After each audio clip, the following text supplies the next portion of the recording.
बाल भारती स्कूल में कक्षा 10 के विद्यार्थियों का स्वागत है। मैं आप लोगों को प्रेजेंट इंडेफिनिट टेंस का पैसिव समाप्त कर चुका हूं। आज प्रेजेंट कंटीन्यूअस टेंस का पैसिव शुरू हो रहा है। प्रेजेंट कंटीन्यूअस टेंस हमने लिख दिया कि helping verb of present continuous tense in passive voice. Passive voice में प्रेजेंट कंटीन्यूअस टेंस में क्या हेल्पिंग वर्ब आती है? सिंगुलर सब्जेक्ट के साथ इज बीइंग, प्लूरल सब्जेक्ट के साथ आर बीइंग, केवल आई के साथ एम बीइंग का प्रयोग होता है। अब मैं इसका स्ट्रक्चर बना रहा हूं अफर्मेटिव, नेगेटिव, इंट्रोगेटिव का। उसमें क्या यूज होता है उसको देखिए।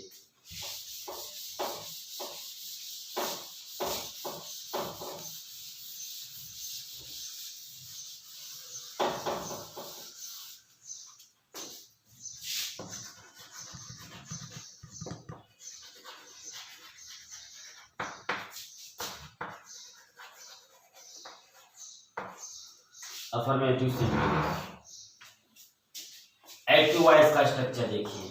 आपको मालूम है कि प्रेजेंट कंटीन्यूअस टेंस में सिंगुलर सब्जेक्ट के साथ इज, प्लूरल सब्जेक्ट के साथ आर और आई के साथ एम का प्रयोग होता है और वर्ब में आईएनजी आता है। एक्टिव वॉइस जब आपका बनेगा तो पहले क्या आएगा? सब्जेक्ट आएगा। इस सब्जेक्ट के according is, are, am, verb के फर्स्ट फॉर्म में आईएनजी, फिर ऑब्जेक्ट और फिर अन्य। और जब पैसिव आपका बनेगा तो new subject, is, are, am plus being. और मैंने एक चीज बताया है कि पैसिव वॉइस में हमेशा क्या आता है? वर्ब का थर्ड फॉर्म। बाई का प्रयोग करेंगे, न्यू ऑब्जेक्ट, उसके बाद अन्य। मैं पहले भी बता चुका हूं कि न्यू सब्जेक्ट और न्यू ऑब्जेक्ट क्या होते हैं। फिर से नियम देख लीजिए। एक्टिव से पैसिव बनाते समय एक्टिव वॉइस के ऑब्जेक्ट को पैसिव वॉइस का सब्जेक्ट बनाते हैं। पैसिव वॉइस का सब्जेक्ट को हमने क्या लिखा? New subject. न्यू सब्जेक्ट कौन हुआ? जो एक्टिव वॉइस का ऑब्जेक्ट रहता है। फिर इस नए सब्जेक्ट के अकॉर्डिंग हमने हेल्पिंग वर्ब का यूज किया, is being, are being, am being. Verb का थर्ड फॉर्म बाय का प्रयोग करते हैं और जो हमारा एक्टिव वॉइस का सब्जेक्ट रहता है वह पैसिव वॉइस का ऑब्जेक्ट बन जाता है। जैसे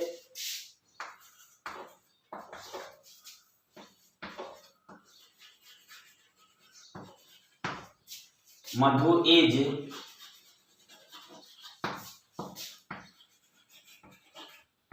selling books on the road. अब देखिए ऑब्जेक्ट पहले खोजिए। ऑब्जेक्ट क्या है? मधु सब्जेक्ट हो गया, एक्टिव वॉइस मधु सब्जेक्ट, सिंगुलर नंबर सब्जेक्ट है तो इज आ गया, वर्ब में आईएनजी आ गया, ऑब्जेक्ट आ गया, अन्य चीजें आ गई। अब जब आप पैसिव बनाते हैं तो न्यू सब्जेक्ट। न्यू सब्जेक्ट क्या होता है बेटा? मैंने बताया कि जो ऑब्जेक्ट होता है एक्टिव वॉइस का वही हमारा सब्जेक्ट हो जाता है। तो सब्जेक्ट क्या हो गया? बुक्स हो गया। अब बुक्स क्या हो गया? प्लूरल नंबर का सब्जेक्ट हो गया। तो helping verb are being, verb का थर्ड फॉर्म सोल्ड, बाय का यूज किए, बाय का यूज किए। जो हमारा सब्जेक्ट रहता है वह क्या बन जाता है? ऑब्जेक्ट बन जाता है। Madhu on the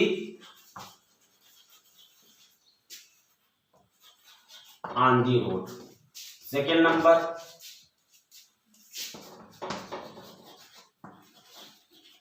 they are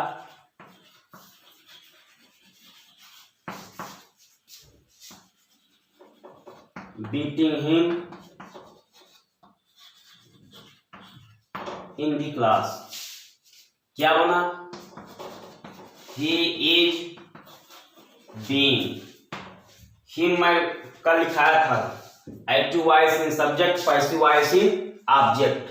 तो ऑब्जेक्ट क्या है? हिम है तो सब्जेक्ट क्या बन गया? ही बन गया। ही सिंगुलर है तो इज बीइंग हो गया। वर्ब का थर्ड फॉर्म बीटेन, बाय का प्रयोग किए। जो हमारा सब्जेक्ट है दे, उसका ऑब्जेक्ट क्या हो गया? Them.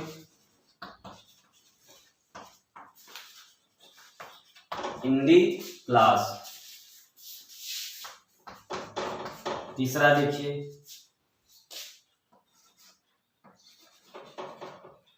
I am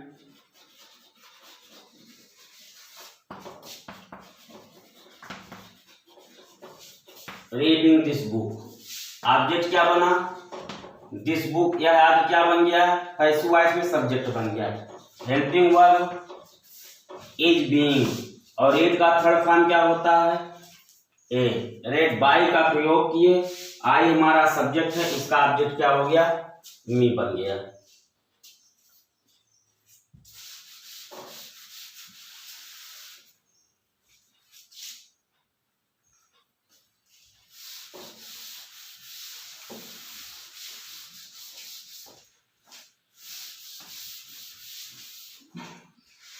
negative sentence देख लीजिए।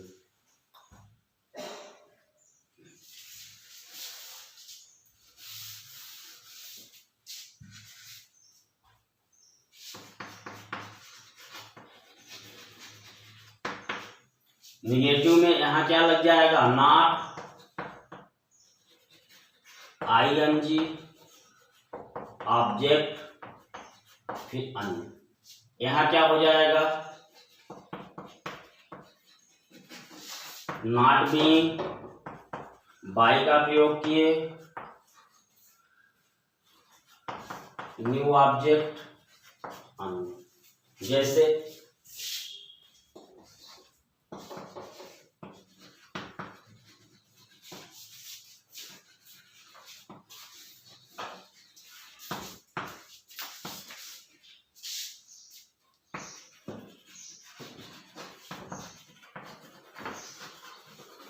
he is not teaching me English today।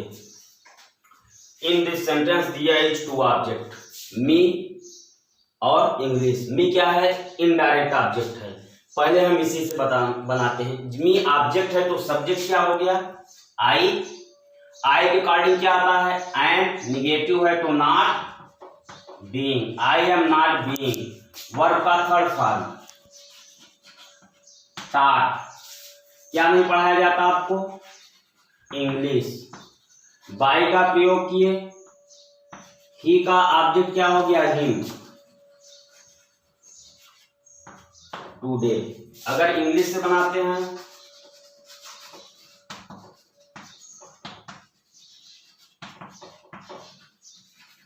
English is not being, is का थर्ड फॉर्म टाट। मी लिखिए चाहे टू मी लिखिए, me by him today. Second number एक एग्जांपल और देख लीजिए,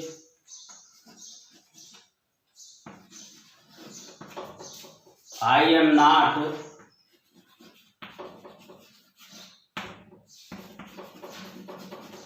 अब्यूजिंग देम। क्या बनेगा, दे, हेल्पिंग वर्ब क्या आ गए, आर नॉट बीइंग। एब्यूज का थर्ड फॉर्म क्या होता है बच्चों, एब्यूज्ड। तो they are not being abused. By का प्रयोग किए, जो हमारा सब्जेक्ट है, सब्जेक्ट यहां क्या हो गया, मी ऑब्जेक्ट बन गया। इस तरह से अफर्मेटिव और निगेटिव समाप्त हुआ। इंट्रोगेटिव देखिए, इंट्रोगेटिव सेंटेंस भी दो प्रकार के होते हैं, यस नो टाइप और WS type.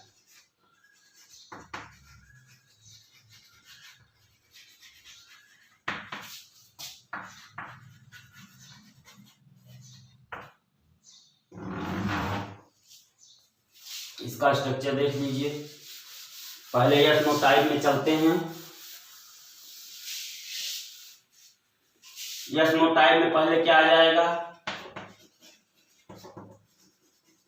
Helping verb, subject. अगर नॉट रहेगा तो यहां पे नॉट लगा देंगे। ये ध्यान दीजिएगा, एक ब्रैकेट है नॉट के, अगर नॉट का यूज हुआ रहेगा नॉट लगाएंगे, नहीं हुआ रहेगा तो नहीं लगाएंगे।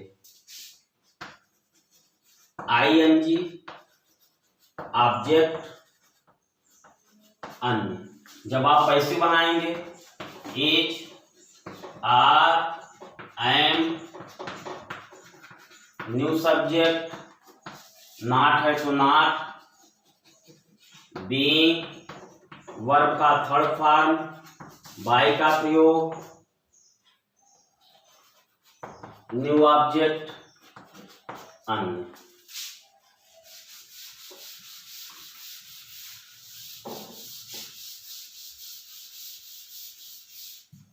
जैसे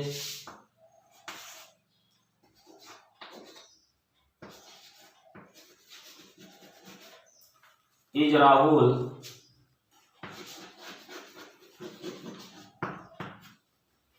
telling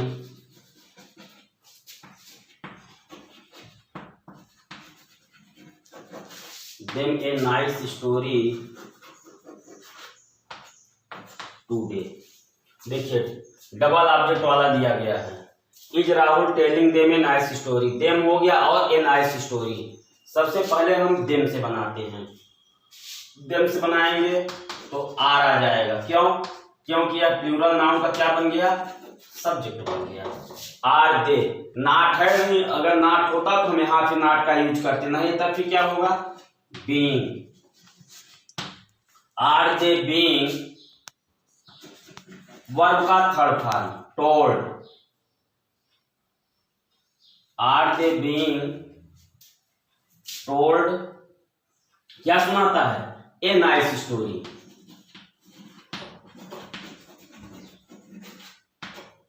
are they being told a nice story, by का यूज किए, जो सब्जेक्ट था क्या बन गया? ऑब्जेक्ट बन गया टुडे। अगर आप ए नाइस स्टोरी से बनाते हैं तो as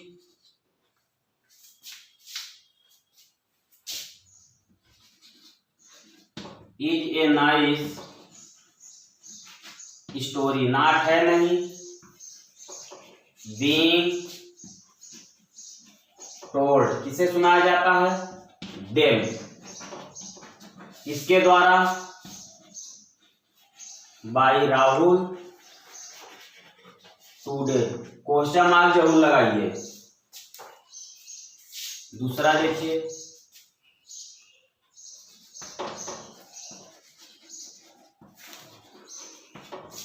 are you not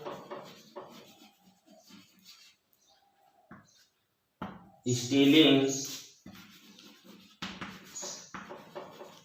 his pen. अब देखिए, are you not stealing his pen, क्या तुम उसकी पेन नहीं चुराए हो? अब ऑब्जेक्ट क्या बन रहा है आपका? His pen. तो सिंगुलर नंबर का होगा तो helping verb is his pen. अब देखिए, हमने ब्रैकेट छोड़ा था किसके लिए? नॉट के लिए। हेल्पिंग वर्ब सब्जेक्ट, नॉट है तो नॉट लिख देंगे, वर्ब में आईएनजी ये हो गया। पैसिव वॉइस में एज, न्यू सब्जेक्ट, जो ऑब्जेक्ट था वह क्या बन गया? New subject. इसके बाद किसके लिए जगह छोड़ी गई है? नॉट के लिए। तो नॉट है तो नॉट बीइंग, और third form of the verb क्या हो गया? स्टोलन। बाय का यूज करेंगे, जो हमारा सब्जेक्ट है वो क्या बन गया? ऑब्जेक्ट बन गया। इंट्रोगेटिव में यह यस नो टाइप वाला हुआ, WS टाइप वाला आपको कल बताया जाएगा। ओके, घर पे रहिए, सुरक्षित रहिए, लॉकडाउन के नियमों का पालन कीजिए।